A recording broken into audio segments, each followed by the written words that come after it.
बारामती आणि राहुरी दोन्ही पोटनिवडणुका लढण्याचा निर्धार आता काँग्रेसनं केलाय। पक्षश्रेष्ठींनी निवडणूक लढवण्यास हिरवा कंदील दाखवलाय। बारामती आणि राहुरी पोटनिवडणुका बिनविरोध व्हाव्यात यासाठी सरकारचे प्रयत्न सुरू होते। विशेष म्हणजे शरद पवारांच्या राष्ट्रवादीनं अजित पवारांना खरी आदरांजली म्हणून निवडणूक लढणार नसल्याचं जाहीर केलं होतं। मात्र आता काँग्रेसनं निवडणूक लढण्याचा निर्णय घेतलाय। बारामती विधानसभा पोटनिवडणुकीसाठी काल उमेदवारांच्या मुलाखती पार पडल्यात। राहुरी विधानसभा पोटनिवडणुकीसाठी उमेदवारांची निश्चिती होणार आहे। मित्रपक्षांशी चर्चा करून उमेदवारांच्या नावाची घोषणा केली जाईल।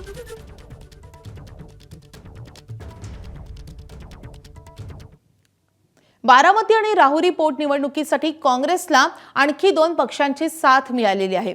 महादेव जानकरांचा राष्ट्रीय समाज पक्ष आणि वंचित बहुजन आघाडी आता काँग्रेसला मदत करणार आहे।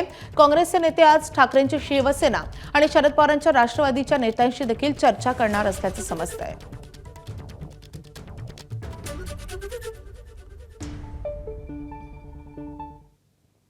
तर काँग्रेसचे प्रदेशाध्यक्ष हर्षवर्धन सपकाळ यांनी यावर नेमकी काय प्रतिक्रिया दिली आहे आपण पाहूयात।